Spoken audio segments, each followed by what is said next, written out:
Diretor Sérgio Com, você quer começar com o São Paulo ou vamos direto aqui para a história do Arnaldo? Você que define aí, hein? Eu vou colocar primeiro o tweet do Arnaldo que deu origem ao programa, tá? Primeiro o tweet do Arnaldo. Vamos mostrar? O tweet do Arnaldo diz o seguinte: o drible é o acessório mais irrelevante no futebol. Foi potencializado pelos games. Envenena os nossos garotos que não trabalham o principal fundamento do jogo. O passe. Entre o passe e o drible, sempre o passe. Ok? Esse foi o tweet da discórdia. Aproveitar o embalo. Aí, tá no Arnaldo, ó. Tá no Arnaldo. Então vou aproveitar o embalo, daqui a pouco a gente fala da vitória do São Paulo. Explica essa história. Para quem não acompanhou todos os tweets, tudo que responderam, tudo que falaram, começa uma introdução para a gente ir para discordância ou para concordância aqui. Vamos lá. Para os que estão esperando a vitória do São Paulo, o passe teve presente na vitória do São Paulo. O gol foi construído numa troca ótima de passe. Bom, tem que contextualizar. Não foi exatamente uma... Do nada. Do nada, né? Vários jornalistas vinham tuitando sobre o tema, o Tim Vickery e o Sérgio Xavier Filho do Sport TV. E, na verdade, eu entrei ali no meio para na verdade, replicar o que aconteceu comigo e com meu sobrinho, Rafael. O tweet é dedicado a você. No final do ano, jogando uma pelada na véspera da virada de ano. E o moleque, com 9 anos, Rafael, na pelada, tentava me dar rolinho, chapéu, etc. E o time dele perdendo por 2, 3. Eu falei, Rafael, é o seguinte, cara. O gol tá ali, você tem mais 3 companheiros. O dia que você passar, a hora que você passar 5 vezes a bola de forma correta, acertar 5 passes e o seu time empatar o jogo, você tenta me dar um rolinho, um chapéu, certo? Não é isso não ganha jogo. O rolinho, o drible, não ganha jogo, né? E, na verdade, o Rafael simboliza um pouco o que a gente vive. E o nosso símbolo maior do que a gente vive é o nosso principal jogador, o Neymar, que peca ainda, e a quarta-feira veio comprovar de alguma forma isso, na tal da tomada de decisão. Foi o que o nosso Renato Rodrigues, do Data ESPN, falou. O Neymar ainda tem um problema de tomada de decisão. O que é isso? Na hora de decidir entre o passe, o drible, a conclusão, muitas vezes ele opta pela jogada errada. E a gente vem...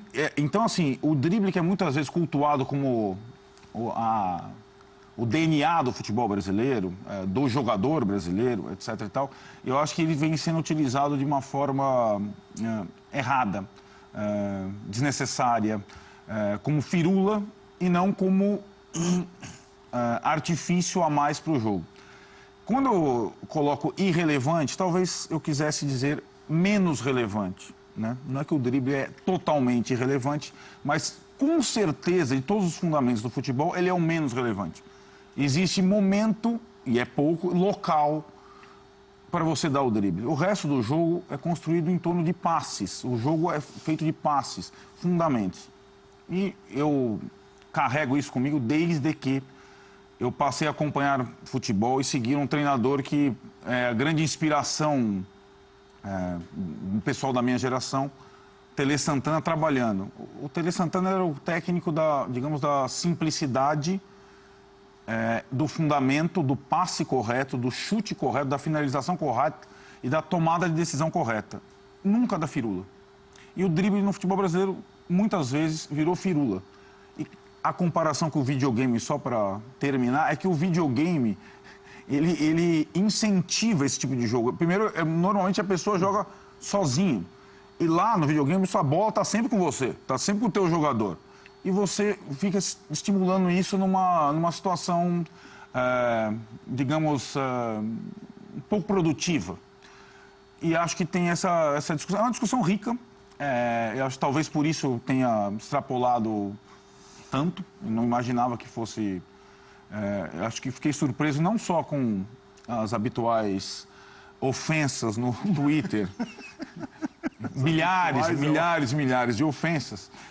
Mas, sobretudo, com a reação de alguns colegas, a maioria dos colegas, totalmente contrárias, reações contrárias ao meu tweet. Curiosamente, de fato, como você apresentou, nós temos aqui um colega E acho que foi escolhido a dedo para fazer parte do elenco.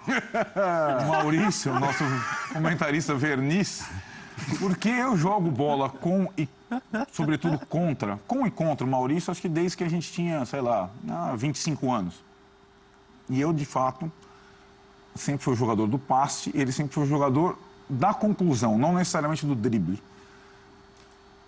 Eu acho que ele também tem umas recaídas Neymar. Às vezes ele tem a tomada de decisão não tão correta para o momento, mas ainda há tempo de aprender. Há tempo de aprender.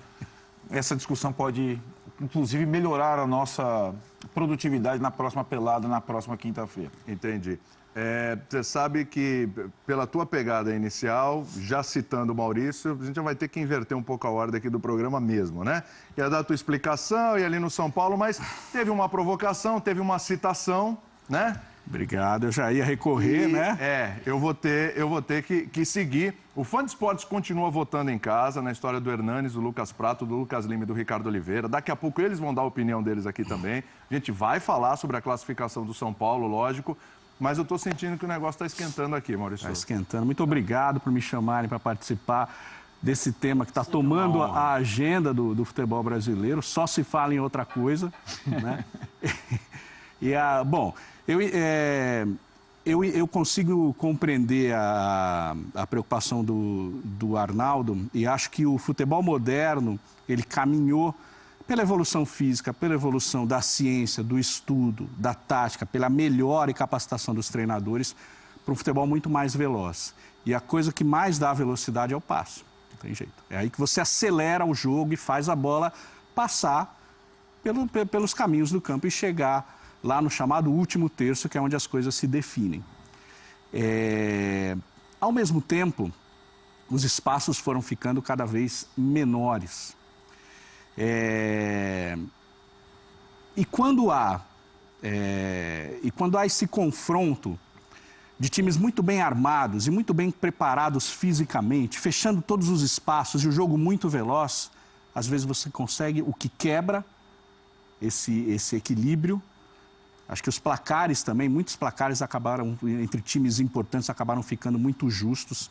O que quebra muitas vezes esse equilíbrio é a habilidade de você superar imediatamente o marcador que está à tua frente. E como é que você faz isso? Com o drible. Não necessariamente.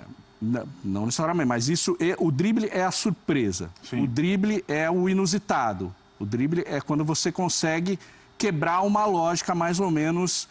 quando você consegue gerar um desconforto para o teu adversário. Ele não está preparado para isso. Então, acho que ele também se torna algo importante. Claro, a gente está discutindo algo que, se for a fundo, na verdade, o futebol não pede para você eliminar uma coisa em prol da outra, né? Não é isso, mas o que a gente está discutindo é, na verdade, que fundamentos hoje são mais importantes e deveriam ser treinados. Eu não sei se isso que o Arnaldo viveu com o sobrinho, eu acho que isso acontece muito no nível amador, das brincadeiras, do futebol da escola, do futebol da rua. Eu não sei se acontece isso no futebol profissional, nas escolas. Pelo que eu acompanho, nas escolas dos times, nas categorias de base, pelo que eu acompanho, cada vez mais os garotos da base estão sendo treinados em posições diferentes. Existe uma preocupação de você dar versatilidade, uma consciência tática. Eles têm, os moleques do sub-15 até antes, do sub-13, eles já conseguem, eles já falam em marcação em bloco, em triangulação e tal. Então, eu não sei se isso acontece na esfera profissional, mas eu entendo que na molecadinha que joga bola por prazer, de fato, essa questão do videogame acho que influencia. A brincadeira, o circo, a tiração de sarro, eu te dei um rolinho e tal, eles ficam alimentando isso e tentam reproduzir isso, o que eles fazem no videogame, eles tentam reproduzir no futebol. Mas não sei se isso afeta a formação dos jogadores profissionais. Não tenho visto esses jogadores que são super hábeis, que aparecem, ou, sei lá, Vinícius Júnior, que aparecem muito cedo e tal. Não sei se eles são firuleiros. Sabe, o Gabigol não é um jogador que queira pedalar toda hora e dar... Não sei, acho que as questões deles são outras. Então, eu acho que tem essa diferença.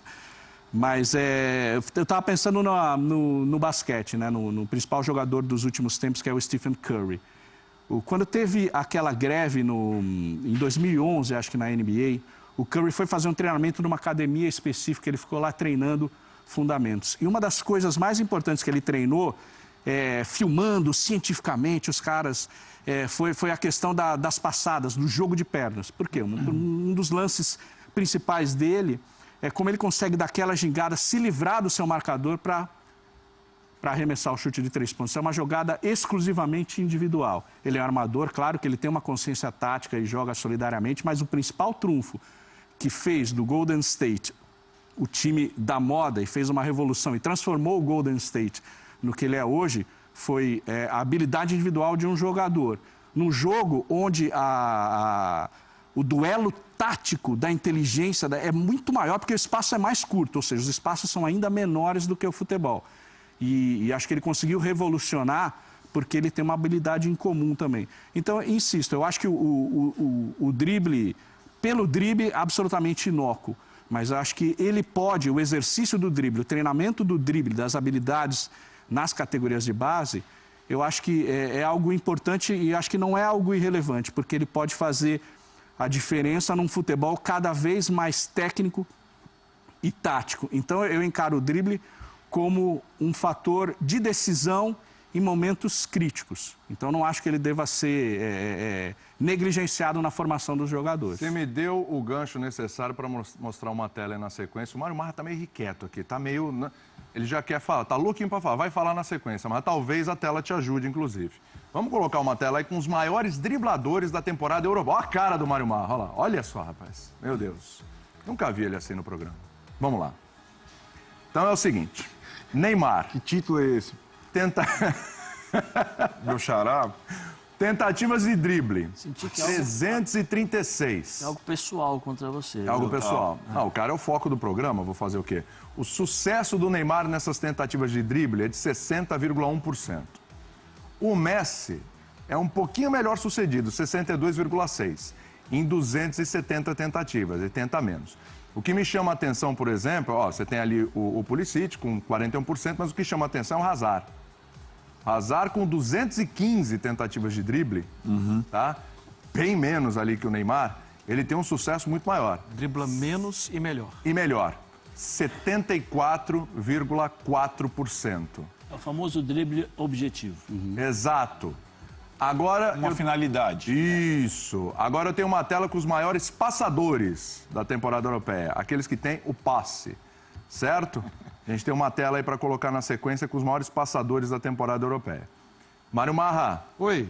Passei a tela dos dribladores, agora dos passadores. Olha ele. Olha quem apareceu ali, rapaz.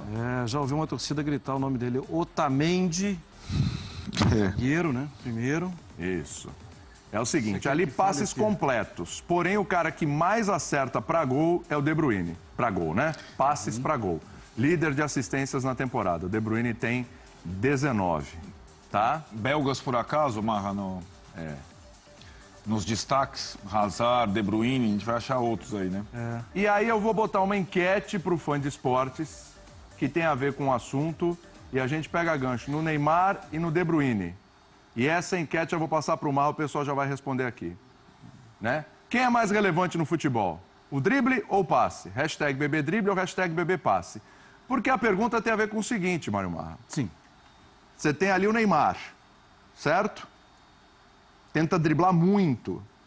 Mas, por exemplo, você tem o Hazard que com menos tem um índice melhor de aproveitamento. Sim. E ao mesmo tempo você tem o De Bruyne. De Bruyne é um cara com 19 assistências. Você tem que escolher no seu time. Você prefere uma característica Neymar ou De Bruyne? Engraçado, eu prefiro o Messi. Não vale. Que faz os dois com... O Messi é o quebrador de defesas. É o par ou ímpar? Tem que escolher um. Tá ali os dois, ó. Então o De Bruyne, você ganhou o par ou ímpar, você vai Tá escolher. escrito ali pra mim outra coisa. Não, mas você pensa que é fácil? Pensa que vai ter moleza aqui hoje? Não, atualmente o De Bruyne. Opa! Mas eu queria deixar claro uma situação. A gente não pode tirar... Não considero o drible totalmente inócuo. O drible pelo drible. Porque o futebol é um jogo com muitos componentes. É óbvio que o deslocamento, de um tempo para cá, ele substituiu o drible. Porque os jogadores estão com uma preparação diferente, eles são mais rápidos e eles já têm hoje uma inteligência do jogo, tática e do jogo, superior ao que tinha há um tempo que não tinha essa questão física tão desenvolvida. Isso foi um período O Brasil de 70 é um Brasil espetacular. E era um Brasil também tático e físico. Só que aquilo era quase que um ponto no oceano. Muito tempo depois é que o físico se tornou o físico de hoje. E durante um bom tempo, talvez uns 10 anos, o drible sumiu. E o drible foi um drible que não ia a lugar algum. De um tempo para cá, o que foi compensado? O deslocamento é muito mais inteligente. A gente vê gols, e não são poucos, de jogadas de passe e deslocamento. E não é o mesmo jogador, é o time se mexendo. E aí você falou, de onde surgiu esse cara para fazer o gol? Pelo deslocamento, pelo treinamento, pelo dia a dia. E isso, de certa forma, substitui o drible, sem dúvida alguma, ele chegou ao mesmo objetivo. Acho que em situações normais do jogo, o drible inócuo pode, porque o jogo é vivo, né? Irritar o marcador. Aí é um cartãozinho amarelo, você vai ganhando espaço, você pode ganhar uma falta. Então, o drible pelo drible não pode ser apenas, isso é um drible, não vale nada. O drible pelo drible pode valer alguma coisa. O Neymar construiu muito da carreira dele irritando os outros. E aí, chegou perto do gol, abriu espaço. É óbvio para mim que o drible para frente, o drible produtivo, o drible que quebra a defesa, esse é um drible melhor.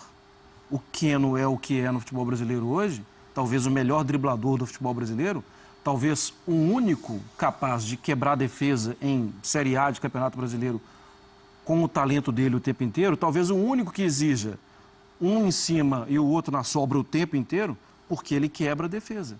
Agora, se ele driblar e tocar, ele está sendo genial, porque ele tem um improviso total e a tomada de decisão que deixa o marcador totalmente, opa, o que esse cara vai fazer agora? Porque ele tocou as duas últimas, ele não partiu para cima de mim. E o jogador fica louco, falou, pô, eu vim aqui para marcar esse cara não me driblou ainda, ele é um driblador, é o maior driblador do futebol brasileiro. Se ele conseguir fazer isso, ele vai se tornar um jogador cada vez melhor. Mas acho que tem uma questão lúdica importante. Quando a gente fala do Rafael, não, deixa ele driblar. Ele vai se apaixonar pelo drible. Passa primeiro, depois dribla. Não, mas se ele tem o drible... Acerta o passe ali. Não, mas ele está brincando. Não, ele não está brincando, ele quer ganhar. Ele tá Com 9 anos ele está brincando, Arnaldo. Brincar de futebol não existe. Existe. Não existe. Não, e não existe no profissional. Ainda mais canhoto, né, Zé? Tem um cara que quer ganhar. Não existe. Rafael é canhoto, eu sou canhoto, o Zé é canhoto. A gente quer ganhar. Não existe no profissional. Mas na brincadeira tem que driblar. Dribla, vai e volta, 30 vezes. Sim, eu sou, é claro. Lembra do Joãozinho, bailarino? Claro, pô, genial. Então, era um bom passador? Não necessariamente. Mas ele era o quê? Ele era um ponta. Você tocou num ponto. Ele era um espetacular driblador. Ele era espetacular. Mas ele não foi o jogador que poderia ter sido. Ele poderia ter sido mais. E acho na época do Joãozinho, do Zé Sérgio, foi quando surgiu o Tele e a seleção de 82.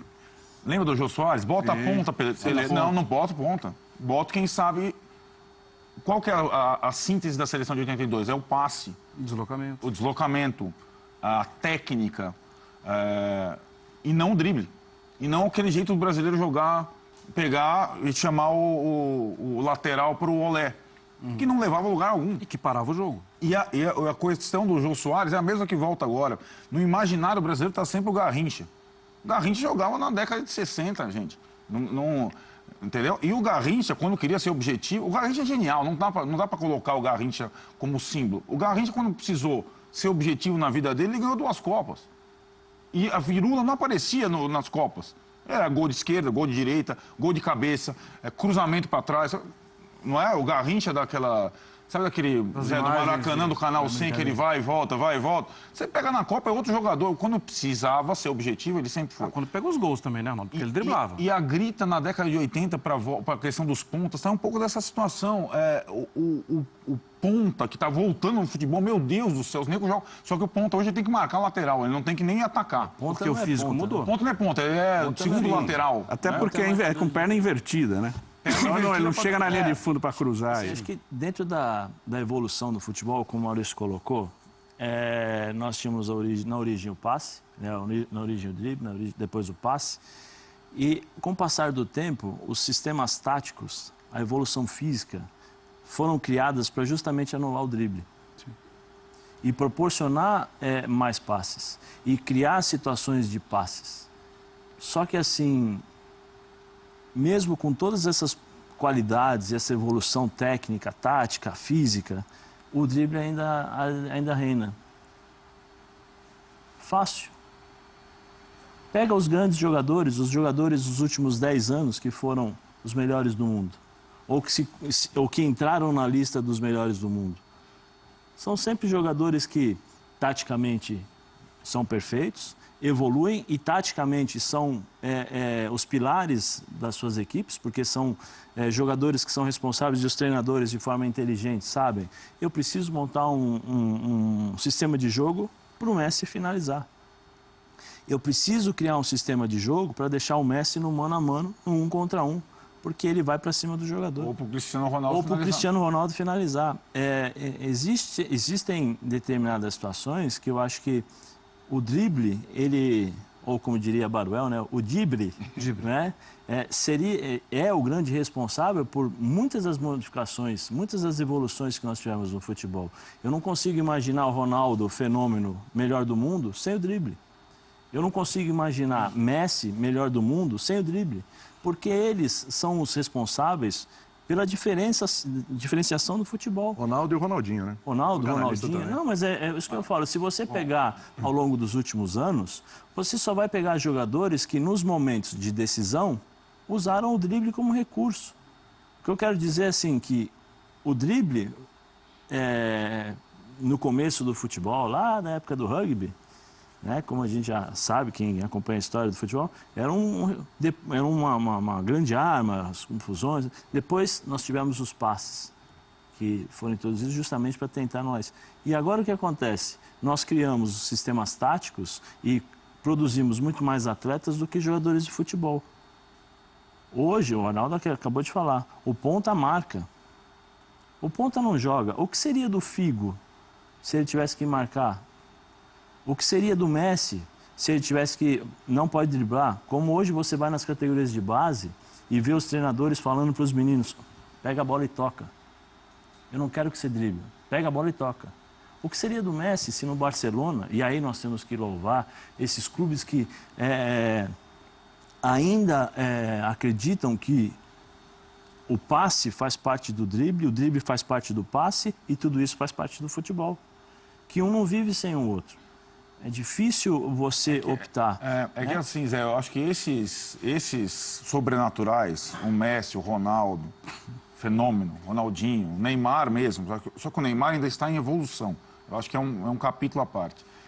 Para esses caras, sempre vai ter espaço e tudo mais. O que eu acho que não pode acontecer com o futebol brasileiro, daí por isso que eu usei o exemplo do 7-1, que para mim aquilo foi uma aula de equipe, conjunto, passe, contra individualistas. Então a gente jogou com alegria nas pernas contra uma seleção em que ninguém usava o drible como principal recurso e a coisa funcionava como uma máquina. Toca para cá, toca para cá, toca para cá, gol. Toca para cá, toca... Então, aquilo era simbólico. Não vai tirar o espaço do Messi, do Neymar, só que até mesmo os times que contemplam esses jogadores, o fundamento principal do Barcelona, do Guardiola, o que era? Era o passe. Passe, às vezes para trás, posse, toque de primeiro. E aí para fazer o diferente brilhar lá na frente. A formação do jogador, de 500 mil jogadores, 3 vão ser que nem o Neymar, o Ronaldo e o Messi, né? A formação do jogador, muitas vezes, a formação é que o Maurício falou. A gente não sabe até que ponto, na formação profissional, quando o moleque entra de fato para tentar a carreira, ele é tolhido a driblar, etc. Mas o que me parece é que na cultura da criança brasileira ainda continua a coisa do drible como firula, como artifício, e se ele ficar só naquilo, ele não vai poder ser um jogador, se ele quiser, útil. Porque poucos vão sair da média. A média tem que privilegiar o fundamento básico, o passe, a finalização, como outras escolas, como a escola belga faz, como a alemã faz. Todo mundo na Alemanha... Que é a maior ação do jogo, então, né? Você mais passa do tudo. Qualquer jogador razoável na Alemanha passa bem, cruza bem e chuta bem. Qualquer jogador razoável na Bélgica passa bem, cruza bem, chuta bem. Aí você vai ter um ou outro que vai ser uma coisa diferente. Agora, aqui a gente não tem uma coisa nem outra. A gente vai continuar dependendo de um extra classe. Porque o Brasil foi pentacampeão mundial porque tinha o Ronaldo, o Garrincha e tal. Por favor, não se ofenda, pelo amor de Deus. Não, pode ofender. Pode ofender, não tem problema. Nada vai pro pessoal aqui. Por favor, não se ofenda, porque às vezes isso é uma... Como é uma conversa... E o Fã de Esporte vai entrar nessa conversa já. Eu tenho que colocar essa situação. Não. É porque às vezes as pessoas que a gente conversa ou que coloca esse tipo de situação, as pessoas acabam levando para o outro lado e não é isso. É uma conversa que eu tenho pela liberdade que eu tenho com o Arnaldo e nós estamos ao vivo aqui, mas que preâmbulo. Vai, Zé, vai. Fala logo, o Verniz é você agora. Não, eu discordo do Arnaldo quando ele fala que um jogador razoável sabe chutar na Europa. Eu também achei exagerado. Eu discordo. Sabe, E que sabe driblar. Sabe chutar? Sabe assim, como você falou agora, sabe chutar, sabe... Eu discordo. Sim. Eu vivi isso na prática, por favor, não se ofenda, pelo amor de Deus. Eu vivi isso na prática e eu vi que o jogador europeu, muitos, não sabem passar. E se escondem atrás de um esquema tático que proporciona justamente uma marcação, um posicionamento para que ele não passe, para que ele fique ali, para que ele marque, para que ele faça só o simples. O Otamendi é um líder de passes. Pega os passes, 10 metros, 5 metros, 2 metros. Isso, assim, é difícil. Então, se nós formos analisar exatamente essas coisas, por exemplo, se você for a fundo, você vai ver um passe de 2 metros do Otamendi, pode ser um drible de um jogador no meio campo, como o jogador Busquets.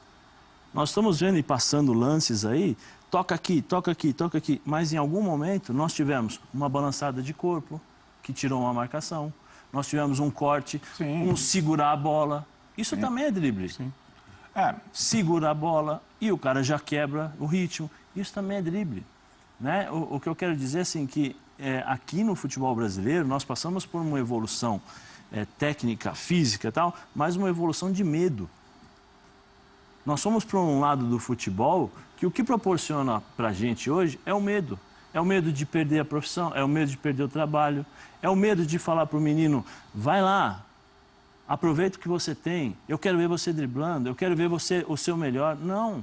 Muitas vezes na nossa formação, e eu pego especificamente aqui no Brasil, nós não temos o treinador de futebol da base de 15 anos. Pega aí nos últimos clubes, quantos anos eles permanecem?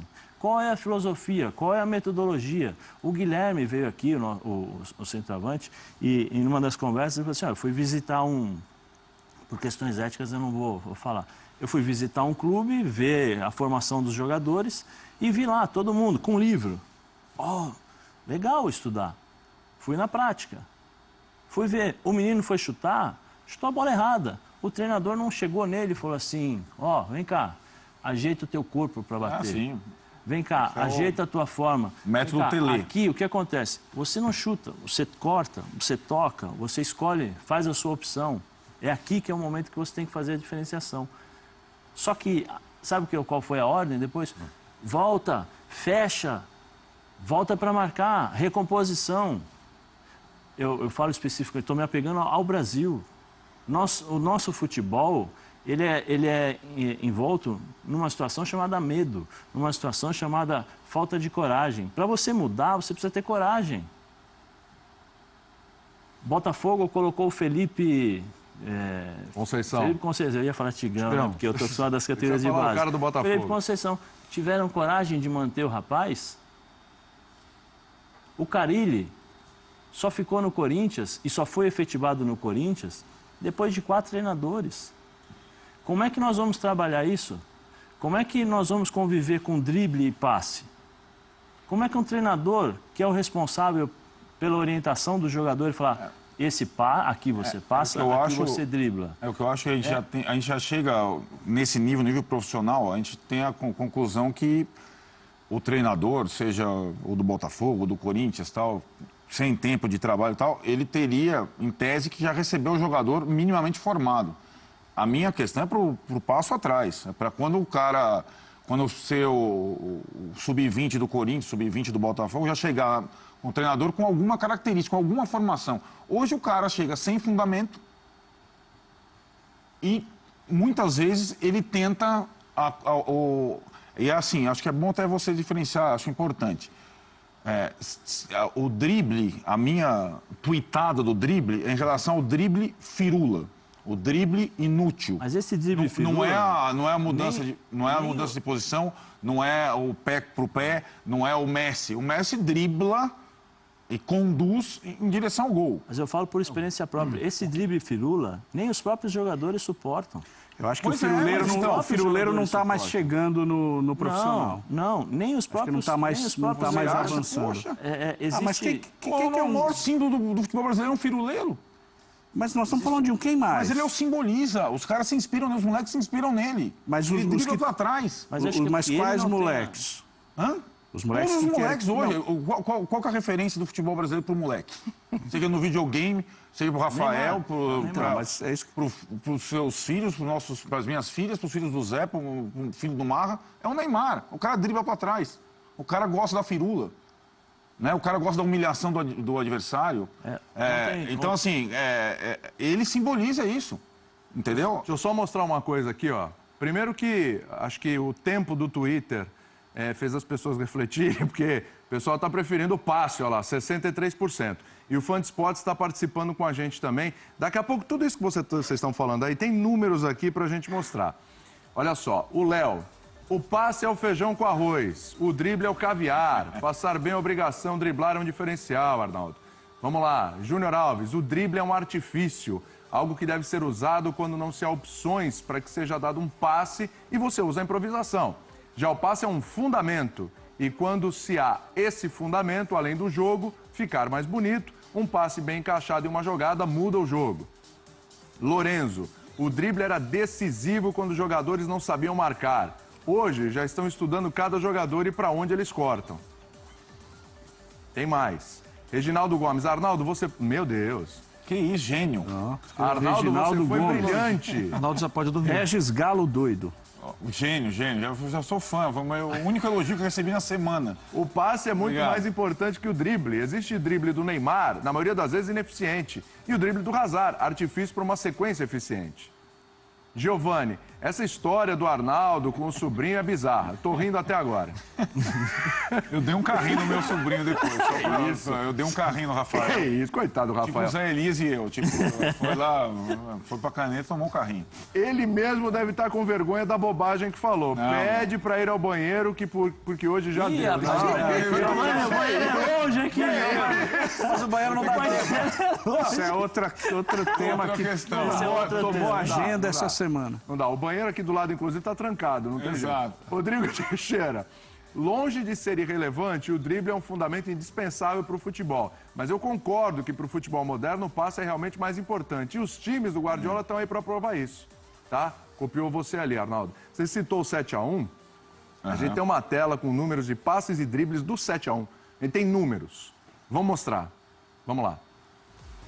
Ó. É a tua justificativa ali no Twitter, inclusive, certo? Então vamos lá. Número de passes e dribles no 7-1. Passes completos, 409 Brasil, 464 Alemanha. Passes certos, percentual ok. Olha as tentativas de drible. 22 do Brasil, 14 da Alemanha. Gols, a gente lembra bem, né? E ali um detalhe importante. Dos 7 gols da Alemanha, Arnaldo, 6. Eu acho que esse recorte aí fosse no final do primeiro tempo, 5-1, quando foi definido o jogo e a goleada, a diferença ia ser ainda mais gritante. Sim. E olha isso aí, ó. Maiores passadores da Copa de 2014. Lan. Jogou aonde? Alemanha. Toni Kroos. Que é esse até hoje, o jogo de quarta-feira foi um exemplo. O cara não erra um passe. Exato. O cara não erra um passe. Schweinsteiger e Boateng. Tem 4 da Alemanha nessa lista, tem 2 brasileiros. O Marcelo, 285 passes completos, 2 assistências ali. O Mascherano com passe um pouco que o Zé Elias falou do Otamendi. Exato. Passe de início da jogada, um passe mais trivial, digamos assim. Passe pouco evolutivo. Assim como o Boateng. Assim como o Boateng. E o Marcelo e o Davi Luiz, lembrando, a gente tem uma lista de 5 com 4 jogadores da Alemanha. O Marcelo e o Davi Luiz são os primeiros brasileiros a aparecerem. Um em 14º, outro em 15º. Tá? E tem mais uma telinha aqui, que é essa. Os maiores dribladores da Copa. Messi, Robben, Neymar, Di Maria, Alexis Sanches, Oscar. O primeiro da Alemanha vai aparecer só em 12º. Os caras eram meia de criação da seleção brasileira, aparece como driblador. Estamos perdidos, né? Estamos na roça. Olha só, o Brasil foi o primeiro em dribles tentados. E a Alemanha, 92, foi oitavo lugar. E esses são dribladores, né? Messi, Robben, Neymar, Di Maria, são jogadores com essa característica. Tá neles. Né? Exatamente. O Sanches também. O Oscar não. O Oscar não deveria, pelo menos, aparecer. Mas eu estava lembrando do dos brasileiros que foram eleitos melhores do mundo. Nós estamos falando de Romário, o Romário talvez seja híbrido, né? Porque eram poucos toques na bola, né? Do Romário. Espaço determinado. Específico. Mas se você tem Ronaldo e Ronaldinho de um lado, que são dribladores natos, você tem Rivaldo e Kaká, que são diferentes, né? Rivaldo e Kaká não tinham o drible ali de parar na frente e superar o adversário, é só com toque de lado, inteligência, jogar com o tempo do adversário e superar. O Rivaldo mais. Mas nunca de... O Rivaldo tinha o corte, tinha a caneta. E o drible Sim, mas não tinha pedalada, por exemplo. Não né, eram dribles como, por exemplo, de Ronaldo. Mas eram dribles mais verticais, né? E o Kaká também, né? O Kaká era drible de passada, como...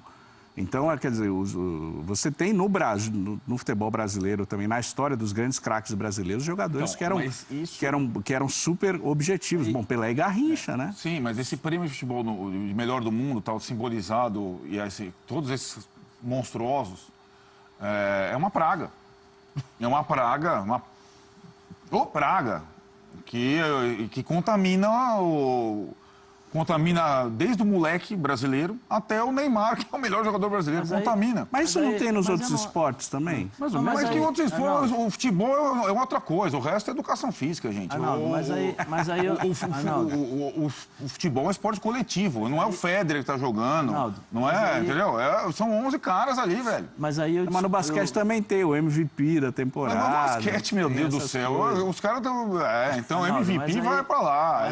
Não, entendeu? Arnaldo, mas Eu concordo que nada tem a dimensão do futebol. Exato, nós estamos falando de uma coisa sagrada aqui, gente. Não vamos falar do VAR, não coloca o VAR aqui. Assistências. Por favor, eu só peço não colocar o VAR na discussão. Não, grande VAR. Senão a gente vai invadir até umas 2 da tarde. Não, o VAR para de noite. Não, eu ia falar para o Arnaldo, especialmente nesse negócio que nós estamos falando sobre... E aí é o símbolo mesmo, Neymar. Eu não acho que ele é falta de amadurecimento, eu acho que é teimosia. Insistência. A coisa do Neymar é teimosia, porque ele vem sendo criticado dessa forma, dessa postura, desde a época do Santos. Ou o René não falou isso? Mas no Barcelona ele foi bem mais objetivo. Ele foi bem mais objetivo. Por quê? Porque tinha um cara na frente dele que dava o exemplo. É evidente. Sim.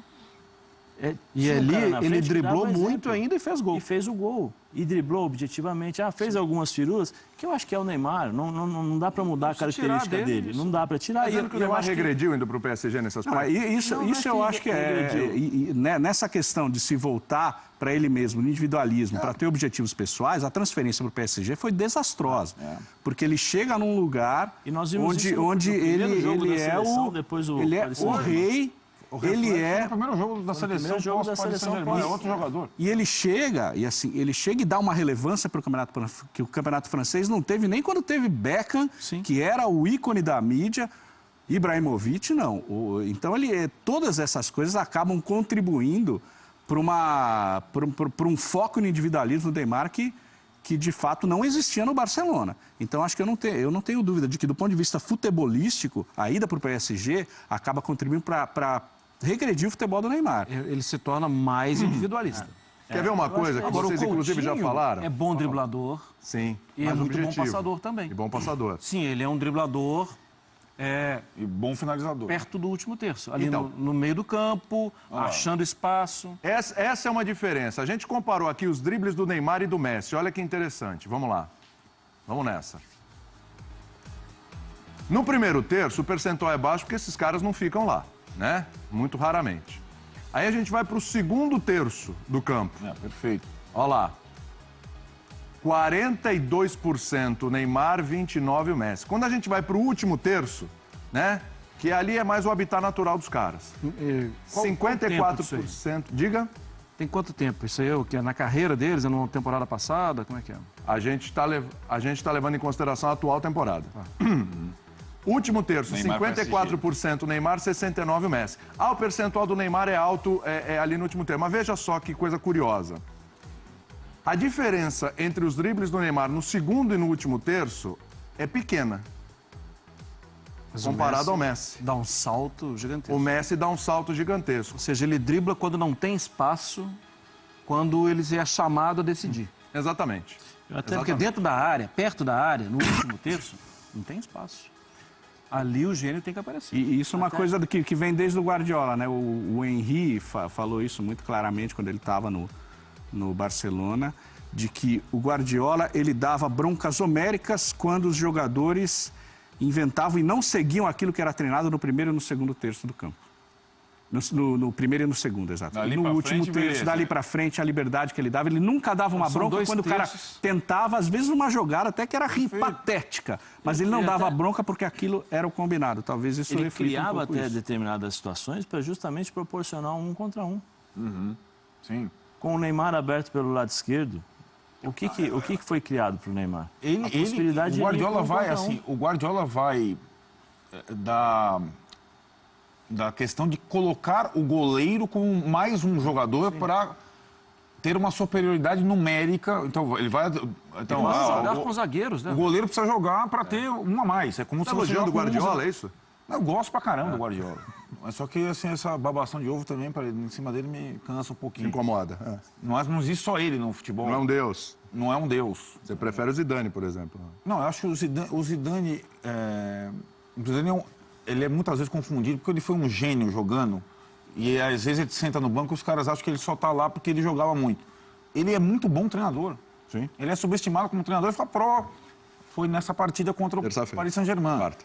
O Guardiola também foi um grande jogador, não era um jogador criado pelo Cruyff, treinado pelo Cruyff, só passava de primeira, não tinha uma firula. Ele sabe exatamente o que ele faz. E acho que ele é até responsável, ele também é inspirador pra gente. Eu acho que o Neymar, se fosse treinar pelo Guardiola, tomaria uns 10 tapas na orelha no, sei lá, primeiro terço, segundo terço. Porque o Neymar faz um monte de coisa desnecessária. Sabe o que irrita no Neymar? Ele é muito bom. Ele não precisaria fazer nada disso. Quando ele joga coletivamente, ele é excepcional. Como ele jogou muito tempo no Barcelona. Ele passa bem, ele tem todos visão de os jogo, fundamentos. ele chuta bem de direita, chuta bem de esquerda.